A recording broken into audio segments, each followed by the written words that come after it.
설교 말씀 제목은 하나님의 음성 듣기입니다. 반갑습니다. 참 좋으신 주님의 은총과 평강이 예배의 자리에 나오신 모든 분들 위해 함께 하시길 축원드립니다. 어떻게 명절은 가족들과 잘 보내셨는지요? 예, 이번에 긴 연휴라 또 주일을 쉬고 나면은 또 이어서 보내시면 됩니다. 이 우주의 모든 사물은 진동을 하고 있다고 하죠. 떨림입니다. 지금 제 다리도 지금 좀 부들부들 떨려요, 지금. 인간은 이 사물의 진동에 공명을 하게 되는데 울림이죠. 그 떨림과 울림. 우주가 돌아가는 게 이렇게 떨림과 울림으로 돌아가고 있어요. 그러면 어떻게 우주의 모든 사물이 진동을 하고 있을까? 왜냐하면은 모든 사물의 근원은 원자로 구성되어 있는데 이 원자가 진동을 하고 있기 때문입니다. 첫 번째 스크린을 보면 원자는 저렇게 전자를 가지고 있습니다. 전자를 가지고 있는데 텅 비어 있죠. 텅 비어 있는데 마치 구름처럼 있지만은 원자 핵 주위로 전자가 저렇게 돌고 있어요. 그래서 미세한 운동이 지금 일어나고 있는 것입니다. 우리가 볼 때 그래서 모든 것이 이 원자로 이루어져 있기 때문에 바위나 산이 전혀 움직이지 않은 것 같은데 실제로는 진동을 하고 있어요. 전자가 진동을 하고 있기 때문에 각기 사물은 진동을 하고 있는데 그 사물마다 그 진동하는 게 조금씩 달라요. 그래서 그 진동을 하게 되면 이제 주파수가 있죠. 그래서 각 사물마다 고유한 그 진동수가 있는데 그 진동수가 다르기 때문에 주파수도 달라요. 주파수도 다른데 예컨대 사람의 목소리도 고유한 주파수를 가지는데 이 남성의 음성과 여성의 음성의 그 주파수가 달라요. 예컨대 남자는 이 헤르츠로 따지면은 110에서 130헤르츠. 그러니까 초당 이렇게 진동하는 횟수를 헤르츠라 그러는데 110에서 130헤르츠고 여성 같은 경우에는 210에서 240헤르츠라 그래요. 그러니까 남성보다 여성이 음이 조금 높은 거죠. 그래서 사물마다 이 진동수가 다르기 때문에 고유한 이제 주파수를 가지고 있는데 그 사물의 그 고유한 진동수와 똑같은 진동이 이렇게 부딪히게 되면은 그때 더 이제 그 진동이 증폭하게 되면서 공명 현상이 일어나요. 그래서 사람의 목소리가 유리잔도 깰 수가 있어요. 그러니까 막 고음을 내서 그 유리잔의 고유한 진동수하고 같이 딱 맞아 떨어지게 되면은 유리잔이 진동이 증폭이 되면서 그때 팍 깨지게 돼요. 그 단단한 견고한 건물도 그렇게 이제 무너질 수가 있어요. 두 번째 스크린을 보면 성경상의 여호수아를 보면은 여리고성이 이제 무너졌다는 그런 이제 기록을 보게 됩니다. 기록을 보게 되는데 우리가 과학적으로 본다면은 저걸 공명 현상으로 볼 수가 있어요. 그 당시 제사장들이 저렇게 이제 하나님의 지시대로 나팔을 불고 이제 그 군화 소리 이렇게 착착착 나죠. 나팔을 불면서 군화 소리가 나고 그 다음에 백성들이 옆에서 같이 함성을 질렀어요. 그러니까 군화 소리와 나팔 소리와 백성들의 그 함성 소리가 한데 어우러져서 여리고성의 그 고유한 주파수와 딱 맞아 떨어진 거예요. 그러면서 여리고성이 그 진동이 증폭이 되면서 붕괴되었다고 이제 보는 거죠. 이 과학적으로 본다면 1940년도 워싱턴주에 그 타코마 다리가 완성이 되었어요. 타코마 다리가 완성이 되었는데 저게 완성된 지 불과 4개월 만에 그 강풍으로 인해서 붕괴가 되었어요. 붕괴가 되었는데 강풍이 한 번 불어서 붕괴가 된 것이 아니라 강풍이 불면서 이제 저 다리에 그 고유한 주파수하고 그 강풍이 가지고 있는 이제 주파수하고 저 다리의 주파수하고 맞아 떨어진 거죠. 그러니까 맞아 떨어지면서 다리가 이제 점점 진동이 증폭이 되면서 크게 흔들리게 되겠죠. 그렇게 흔들리다가 나중에는 견디지 못해서 하중을 견디지 못해서 결국은 이제 붕괴되었다고 보는 거죠. 진동과 공명 현상은 이 우리가 사는 세계에는 분명히 있습니다. 악기가 내는 소리도 진동과 실제로는 이제 공명 현상으로 볼 수가 있어요. 세 번째 스크린을 보면 세계 3대 바이올린이 있어요. 아마 여기 우리 바이올린 하시는 분 있죠? 하시는 분이 있는데 그 세계 3대 바이올린이 있는데 스트라디바리우스, 과르네리, 과다니니 이게 이제 세계 3대 바이올린의 명기예요.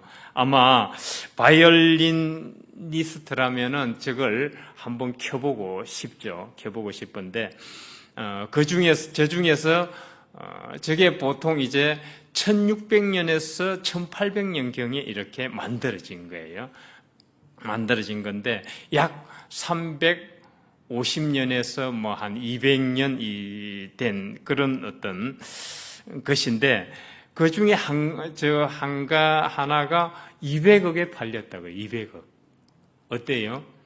우리 성전 건축이 하는데 얼마 들어갔죠? 지금 바이올린 저 조그만 거 한다면은 우리 성전 건축을 지금 몇 채를 할 수가 있죠. 성전을 몇 개를 건축할 수가 있습니다. 그 정도로 비싸요. 그 정도로 비싼데, 지금 그 첨단 과학이 그렇게 발달했다고 할지라도 이 세계 3대 명기의 그 아름다운 음을 넘어서지 못한다 그래요. 그 정도로 이 바이올린 소리가 너무 아름답고 매혹적이라고 합니다. 그 정경화 아시죠? 정경화 같은 경우에는 과르네리를 애용한다고요. 과르네리를 애용하고 네 번째 스크린을 보면은 바이올리니스트 한수진 씨라고 있어요. 한수진 씨는 스트라디바리우스를 이렇게 연주를 해요. 켜고 있는데 그가 어떻게 356년 된 1600년대 진짜 우리 지금 조선시대 한참 조선시대 상황인데 그때 스트라디바리우스가 만들어졌어요. 356년 된 걸 이 한수진 씨가 가지고 있어요. 어떻게 가지고 있냐 물어봤더니 그 영국의 한 변호사가 저 스트라디바리우스를 가지고 있었다고 해요. 그래서 그 어떤 사람의 소개로 이제 그 영국의 변호사에게 가서 영국의 변호사가 그 가지고 있는 스트라디바리우스로 바흐 곡을 연주하게 되었다 그래요. 그래서 그 연주했는데 그 변호사가 그 바흐 곡을 듣고 눈물을 흘렸다고요. 눈물을 흘리고 나서 한수진 씨에게 저 스트라디바리우스를 지원해 줬다 그래요. 당신이 이걸 가지고 있으면서 좋은 음악을 연주해 달라고. 그렇게 해서 제가 한수진 씨가 이제 스트라디바리우스를 가지게 됐는데 우리가 한번 한수진 씨가 저 스트라디바리우스를 연주하는 것을 약 한 2분 동안 감상을 해보도록 하겠습니다. 수베르트의 안디 무지크인데요. 방송실 준비되었으면 17분 15초에서 17분 15초에서 19분 10초까지 들어주세요. 세계적인 바이올린이죠. 예. 근데 그 분이 이제 8년 제가 17분 15초에서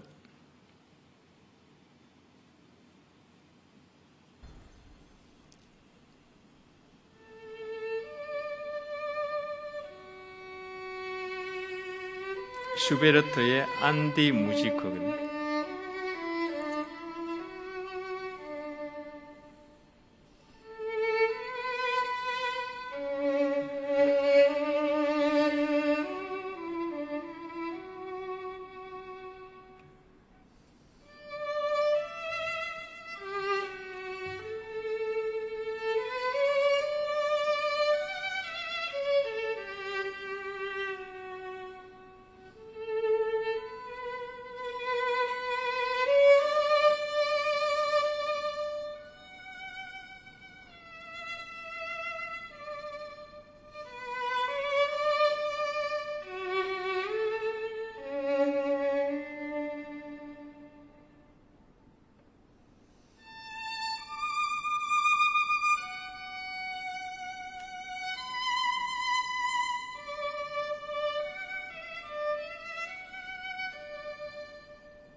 예, 이 정도까지 하죠. 스트라디바리우스의 그 진동하는 음이 우리 마음에 지금 이렇게 파고드니까 각자에게 느껴지는 그런 울림이 있나요? 이 연주를 듣고도 아무런 감흥이 없어요? 그렇다면 설교 마치고 빨리 제 목양실로 오시기 바랍니다. 바이올린이 내는 소리도 이 진동과 공명의 원리로 이루어져 있습니다. 이 바이올린의 활이 줄을 서치면서 그 고유한 진동수를 만들어내죠. 그 진동수가 바이올린 그 밑판으로 전달되면서 그 통을 울려가지고 크기와 음률과 그 음폭과 음색을 결정하게 된다고 해요. 그래서 이 바이올린의 아름다운 소리는 바로 진동과 공명의 원리에 의해서 만들어지고 있다고 하겠습니다. 이 우주의 모든 것은 진동하고 있어요. 제가 지금 그걸 설명하기 위해서 바이올린 소리도 들려드렸는데요. 우리 인간이 다 듣지 못하는 것은 우리 인간의 그 가청 주파수가 있기 때문에 그래요. 인간의 가청 주파수는 20Hz에서 2만 Hz라고 해요. 그러니까 20 이하나 2만 Hz 이상은 듣지를 못하는 거예요. 저주파인 그 쓰나미가 올 때 인간은 못 듣죠. 인간은 못 들어요. 그러나 코끼리나 동물들은 그 저주파인 그 소리를 듣고 음파를 듣고 미리 피신을 하잖아요. 그런데 인간은 그 쓰나미가 왔을 때 스리랑카에서 16만 명이나 죽었죠. 그러나 동물들은 사체가 발견되지 않았다고 하잖아요. 그만큼 이제 인간은 그 가청 주파수가 있어요. 20Hz에서 2만 Hz인데 하나님의 창조 세계의 모든 사물들은 이 제각기 그의 진동수를 가지고 있고 소리를 내고 있는데 단지 인간이 그것을 못 듣고 있을 뿐입니다. 우리가 창조 세계의 소리를 다 듣고 그들과 소통할 수 있다면 우리는 우주자연과 다르지 않고 우주자연과 우리는 하나라는 것을 우리는 알게 될 거예요. 지금 그 소리를 못 듣고 소통하지 못하기 때문에 자연과 우리는 따로 노는 거죠. 따로 분리되어 있다고 생각하는 거죠. 저는 오늘 설교 제목을 하나님의 음성 듣기로 정했는데 그 이유는 우리가 사는 세계엔 각 사물이 진동을 통해 소리를 내고 있듯이 하나님께서 자연 속에서 우리에게 소리를 들려주고 계신다는 그런 문제의식을 가졌었기 때문입니다. 성경을 보면 하나님은 자연 속에서 인간에게 음성과 계시를 들려주셔요. 하나님의 음성을 잘 듣고 그 계시에 공명한 사람들이 바로 선지자들이고 예언자들이에요. 다섯 번째 스크린을 보면은 우리는 유명한 모세가 광야에서 양을 치다가 미디안 광야에서 양을 치다가 떨기나무 가운데서 하나님의 음성을 듣는 이야기를 보게 됩니다. 모세는 양을 치다가 이제 떨기나무가 저렇게 생겼다고 해요. 광야에서 양을 치는데 떨기나무에 불이 붙었어요. 멀리서 보니까 불이 붙었는데 떨기나무는 타지가 않아요. 그래서 하도 신기해서 그 광경을 보기 위해서 떨기나무 앞으로 다가갔더니 그때 하나님의 음성이 들려오죠. 모세야, 모세야, 이곳은 거룩한 곳이니 내 신발을 벗어라. 그러면서 하나님이 음성이 들려옵니다. 그리고 나는 너의 조상 아브라함, 이삭, 야곱의 하나님이다. 이런 음성이 모세에게 들려오게 되죠.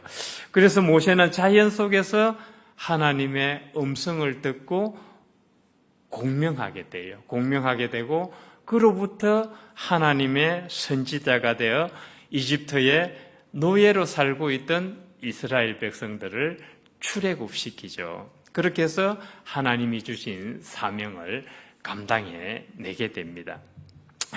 여섯 번째 스크린을 보면 신약시대 자연 속에서 또 하나님의 음성을 들었던 대표적인 사람이 있죠. 바로 사도 바울을 꼽을 수 있습니다. 사도 바울은 예수님의 제자가 되기 전에는 예수님의 제자들을 박해하던 자였고 예수의 가르침을 이단으로 정죄했던 사람이에요. 정죄했던 사람인데 이 사울이 예수의 제자들을 잡으러 지금의 그 시리아의 다마스쿠스죠. 다마스쿠스로 가는 길에서 주님의 음성을 듣게 돼요. 주님의 음성을 듣게 돼요. 사울아, 사울아, 누구십니까? 하니까 나는 내가 박해하는 예수다 그래요. 그러니까 즉 뭐예요? 예수의 제자들을 박해했는데 그것은 곧 예수를 박해했다는 얘기죠. 그래서 사울은 그 음성을 듣고 나서 자기가 박해하던 제자들의 스승이 바로 예수가 자기에게 음성을 들려주신 것을 깨닫게 됩니다. 그렇게 해서 사도 바울은 그로부터 삶이 변화하게 되죠. 삶이 변화하게 돼서 모세처럼 그때부터 삶이 변해서 하나님이 주신 사명을 감당하게 됩니다. 이것을 보면은 하나님의 음성을 듣게 되면은 그 하나님의 음성은 불가항력적인 그런 힘이 있음을 우리가 볼 수가 있어요. 내가 변하지 않는 것은 어쩌면 우리가 하나님의 음성을 듣지 못하기 때문일 수도 있겠다는 생각을 해보게 됩니다.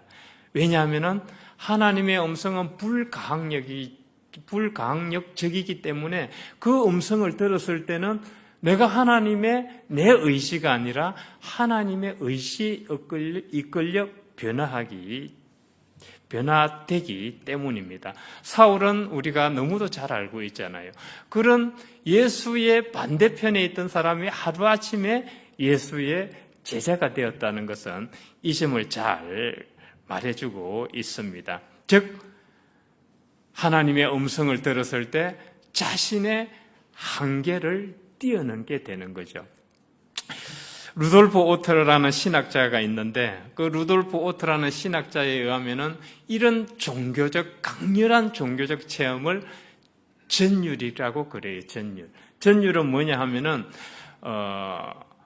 그 시인과 만나게 되면서 자기에게 오는 경외감, 두려움, 감격, 감동, 놀라움을 다 포함하는 거예요.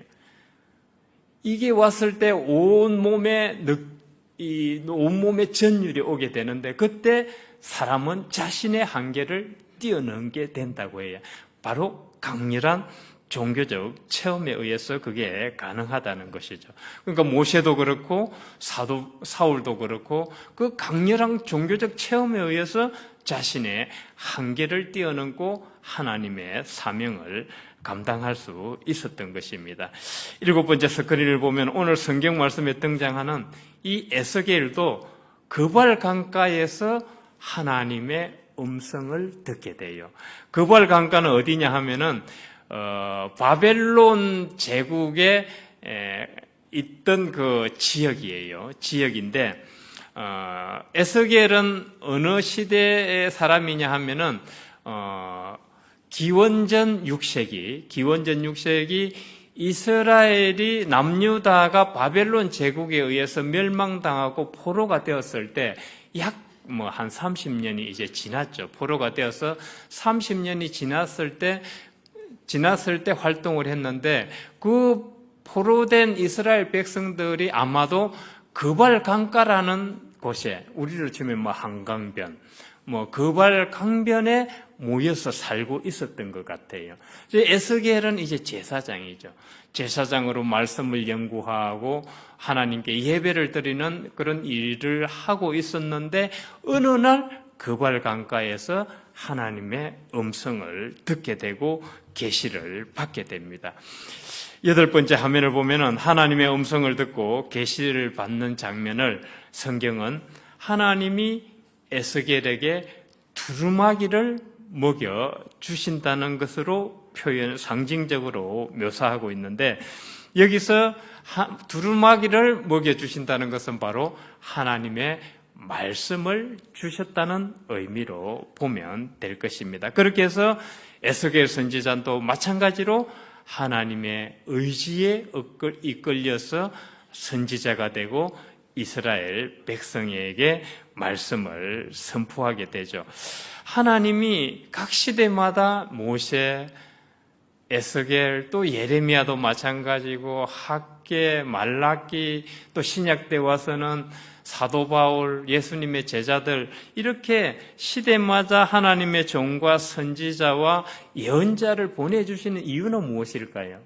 이유는 인간을 하나님께로 돌아오도록 하기 위함이라고 보면 되겠습니다. 그 당시 이스라엘 백성들도 바벨론의 포로가 되어서 그렇게 고통받고 고난을 당하고 있었지만은 여전히 깨닫지 못하고 있었던, 여전히 정신을 차리지 못하고 있었다고 보면 되겠죠. 그래서 에스겔 선지자를 통해서 하나님께 돌아오도록 말씀을 선포하게 하셨던 것입니다.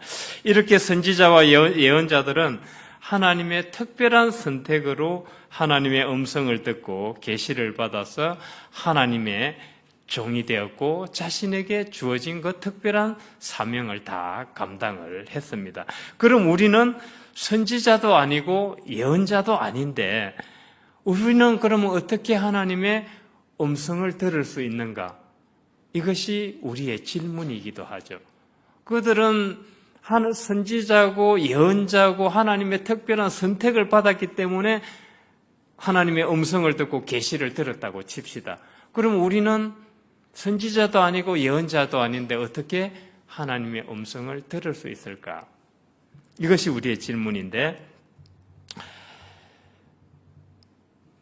앞서 말씀드렸듯이 제가 이 우주의 모든 사물은 진동을 하고 있다 그랬습니다. 진동을 하고 있고 소리를 내고 있는데 우주 자연 속에서 하나님의 음성도 보편적으로 모두에게 계시되고 있어요. 그걸 모세도 들었고 예레미야도 들었고 에스겔도 들었고 다윗도 들었고 사도 바울도 들었어요. 그러니까 보편적으로 하나님의 음성은 모두에게 계시되고 있어요. 9번째 화면을 보면 마치 이런 거예요. 갈릴레이가 피사의 사탑에서 낙하 실험을 했어요. 이거 아시죠? 학교 때 배우셨나요? 안 배우셨어요?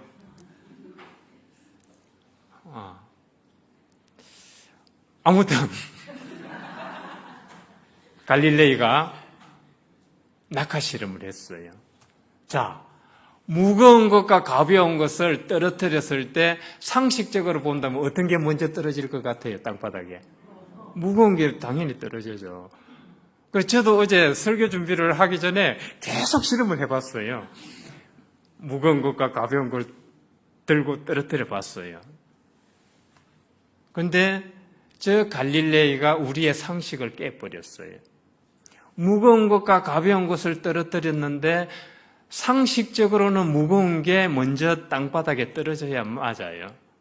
그런데 무거운 것과 가벼운 것을 동시에 떨어뜨렸을 때 속도가 같더라고요. 떨어지는 속도가 같았다는 거예요. 저 낙하 실험에서. 우리의 상식이 다 맞는 것은 아니에요. 다시 말해서 중력에 의해서 가볍든지 무겁든지 간에 같은 속도로 끌려오게 된다는 거예요.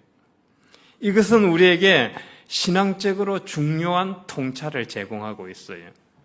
하나님은 우리가 잘났든 못났든 간에 똑같은 사랑의 중력으로 우리를 끌어당기신다는 거예요. 똑같은 사랑의 중력으로. 내가 지식이 많고, 학벌이 많고, 권력이 있고, 돈이 많다고 해서 하나님이 그 사람을 특별히 사랑하시는 것이 아니라, 우리가 잘났든 못났든 이렇든 저렇든 간에 하나님은 똑같은 사랑의 중력으로 우리를 끌어당기신다는 거예요. 마찬가지로 자연 속에서 하나님의 음성은 보편적으로 우리에게 계시되고 있다는 것이에요. 중요한 것은 우리가 하나님의 음성에 공명하는 것이죠. 하나님의 음성이 우리에게 또박또박 친구가 혹은 누가 나에게 말해 주셨을 때 또박또박 말씀해 주시면 얼마나 좋겠어요. 그런 하나님께서 그렇게 말씀하시는 거 들어보신 적이 있어요? 없어요. 그러면 모세나 예레미야나 에스겔이나 사도 바울이 정말 하나님께서 귀에 이렇게 또박또박 말씀하시는 것을 들었을까요? 물론 그렇게 들었을 수도 있어요. 그렇지만은 저는 다시 하나 생각을 해보게 되는 게 그들의 자각과 그들이 하나님 안에서 자기의 삶을 보고 해석을 했다는 거예요. 그 주변 상황과 맞닥뜨렸을 때 자각하고 하나님 안에서 자기의 삶을 보고 해석을 했다는 거예요. 모든 것이 하나님께 초점이 맞춰져 있었다는 이야기예요. 만일에 그들이 하나님께서 음성을 들려주셨는데 그런 자각이 없고 그런 해석이 없었다면 공명을 못하죠. 공명 못하는 거예요. 가룟 유다가 예수님의 12제자 중에 하나였지만은 공명하지 못하잖아요. 그래서 10번째로 우리는 오늘 10번째 스크린을 보면은 에스겔의 성경 말씀처럼 우리는 하나님의 음성을 마음으로 받고 마음의 귀로 들어야 돼요. 마음으로 받고 마음의 귀로 들어야 합니다.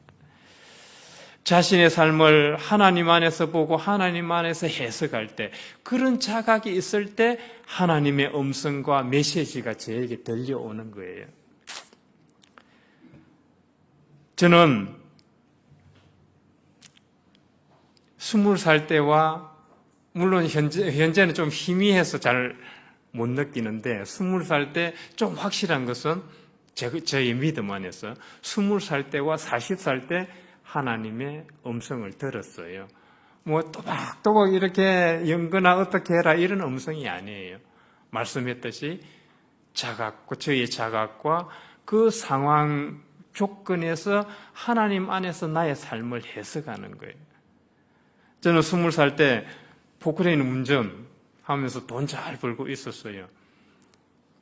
그때 담배도 많이 피웠어요. 막 환희 아시죠? 환희 2갑씩 3갑씩 피우고 술도 많이 마시고 그랬는데 20살 때 일이 살아서는 안 된다. 하나님의 일을 해야 되겠다는 생각이 갑작스럽게 마음에 들어오는 거예요. 이거는 저의 의지가 아니에요. 그렇게 해서 지금 제가 여기 있어요. 그때 그 음성을 듣고 그 마음에 오는 그 느낌을 해석해서 제가 지금 저의 삶을 이렇게 인도받고 있어요. 그리고 40살 때 이제 종교계로 하나님의 일을 한다고 20살 때 그 음성을 듣고 종교계로 투신을 했죠. 투신을 했는데 40살 때 또 이제 밖에 나가서 일을 하게 되었어요. 세상 일을 하면서 이제 중국에서 막 이렇게 다니고 외부 일을 하면서 활동을 했는데 어떻게 했어요? 외부 일 해보셔서 알잖아요. 술 먹고 늘 술과 담배에 쩔어 있었어요. 그 제 옆에 가면은 막 담배 냄새 난다고 사람들이 엄청 싫어했어요. 얼굴도 이런 데다가 막 노가다에서 시커멓지 담배 냄새 나지 뭐 누가 좋아하겠어요. 박 전도사님이 저를 구원해줘서 늘 감사하고 있는데 그때 이제 술에 쩔어가지고 저녁 늦게 새벽에 나와서 밖에 술집에서 이제 참 이런 이야기 하기도 좀 그런데 저의 치부라서 나와서 이제 새벽에 볼일 좀 보려고 하다가 헛디뎠어요. 헛디뎠는데 이제 이 성전 공사할 때 어때요? 지압하면은 기초공사 하잖아요. 뭐 철근 이렇게 올라오죠. 거의 1m 이상 그냥 이대로 다 헛디뎌가지고 그대로 빵 이렇게 시멘 바닥에 딱 대자로 그냥 이렇게 딱 엎어졌어요. 근데 다친 데는 한 군데도 없어요. 근데 옆에 보니까 뭐가 있어요? 철근들이 그 사이에 빠진 거예요. 와, 막 술이 확 깨면서 씀떡한 거예요. 야, 내가 이렇게 살아서는 안 되겠구나. 그 길로 이제 보따리를 싸고 정리를 하고 한국으로 들어와서 다시 이제 목회의 길을 들어서게 되었고 지금 이제 그 길을 계속 지속하고 있습니다. 정말 드라마 같지만은 모두에게 지금 저뿐만 아니라 모두에게 이런 경험들이 다 있어요. 그리고 앞으로도 있게 될 거예요. 앞으로도 있게 될 건데 그 음성을 내가 어떻게 듣고 자기 삶 안에서 해석을 할 것인가 이 문제예요. 그때 하나님의 음성과 메시지를 우리는 들을 수 있어요.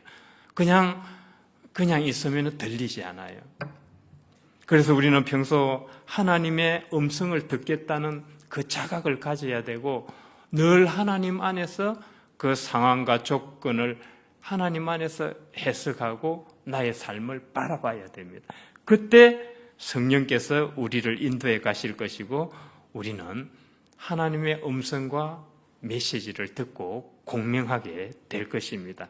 그 음성을 들을 때 앞서 말씀드렸듯이 모세도 그렇고 사도 바울도 그렇고 예레미야도 그렇고 에스겔도 그렇고 하나님의 음성이 들릴 때 불가항력적으로 우리의 삶은 변화가 오게 돼요. 변화가 오게 돼요.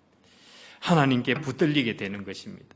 우리의 뇌는 한 가지에 몰두하고 한 가지에 계속 질문을 던지면은 거기에 답을 준다고 해요. 저는 성령의 작용이라고 봅니다.